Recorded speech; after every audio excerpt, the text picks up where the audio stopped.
Hi friends, எல்லோரும் எப்படி இருக்கீங்க? இப்போது இந்த வீடியோவில் நம்ம என்ன பார்க்க போகிறோம் அப்படின்னா, காஜா வைக்கிறதாங்க பார்க்க போகிறோம்.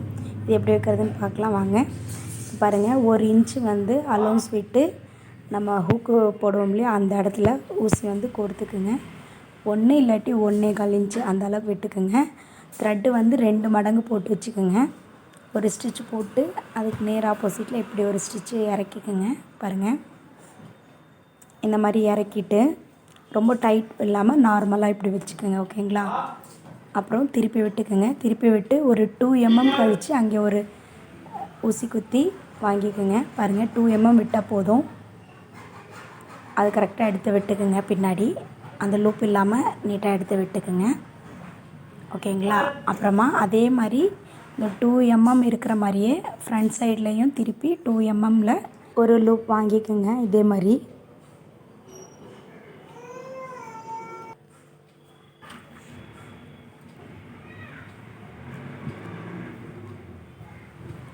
த்ரெட்டை வந்து இழுக்க வேண்டாம். நார்மல் லூஸ் இருந்தால் போதும். ரொம்ப டைட்டாகவும் இருக்கக்கூடாது, ரொம்ப லூஸாகவும் இருக்கக்கூடாது.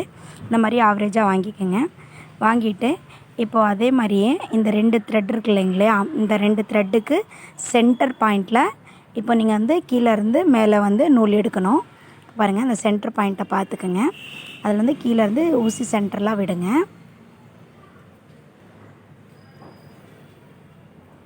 ஓகேங்களா? இப்போ வந்து இந்த விரலை வச்சு இப்படி நல்லா டைட்டாக பிடிச்சிக்கோங்க. இப்போ இந்த 2 த்ரெட்டும் வந்து லைட் லூஸ் இருக்கணும். கீழே இங்கே பாருங்கள், ஒரு த்ரெட்டும் வந்து பிசிறு விடாமல் நீங்கள் நல்லா இப்படி ஊசி வந்து ஃப்ளாட்டாக போயிட்டு வரணும். அப்படி விட்டு ஃபஸ்ட்டு ஸ்டார்டிங்கில் வச்சு இந்த மாதிரி த்ரெட்டு எடுத்துக்கோங்க. இந்த த்ரெட்டு பார்த்திங்கன்னா உங்களுக்கு ஆப்போசிட் இருக்கு இல்லைங்களா, அந்த த்ரெட்டில் வந்து கீழேருந்து ஊசி வந்து மேலே வாங்கணும். நல்லா பாருங்கள், இந்த த்ரெட்டில் கீழேருந்து ஊசி விட்டு மேலே நூல் வாங்கணும். அவ்வளோதாங்க. இதே மாதிரி அடுத்தடுத்த ஸ்டெப்பு வச்சுட்டே வாங்க. பாருங்கள், ஆப்போசிட்டில் வாங்கணும். இதே மாதிரி நெக்ஸ்ட் ஸ்டெப் வாங்கினீங்கன்னா அழகாக உங்களுக்கு பூ மாதிரி ஃப்ளார் மாதிரி வந்துடுங்க காஜா.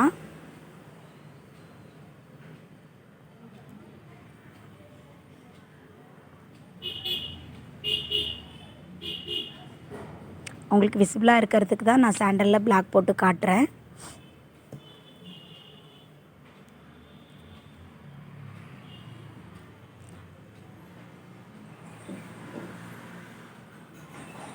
பாருங்கள், பூ மாதிரி அழகாக வந்துருச்சு.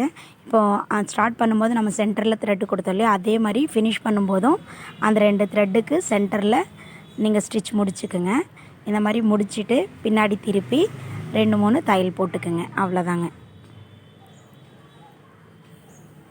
பாருங்கள், இந்த மாதிரி 2-3 த்ரெட்டு வந்து நாட் போட்டுக்குங்க. ரொம்ப சிம்பிளாக முடிஞ்சிடும். 2-3 டைம் ட்ரை பண்ணாலே அழகாக இருக்கும். ஓகே, அவ்வளோதாங்க. இந்த வீடியோ உங்களுக்கு பிடிச்சிருந்தா கண்டிப்பாக சப்ஸ்கிரைப் பண்ணிக்கோங்க, ஷேர் பண்ணிக்கோங்க, ஃப்ரெண்ட்ஸுக்கும் லைக் கொடுங்க, கமெண்ட் பண்ணுங்கள். நெக்ஸ்ட் வீடியோவில் பார்க்கலாம். Bye bye friends.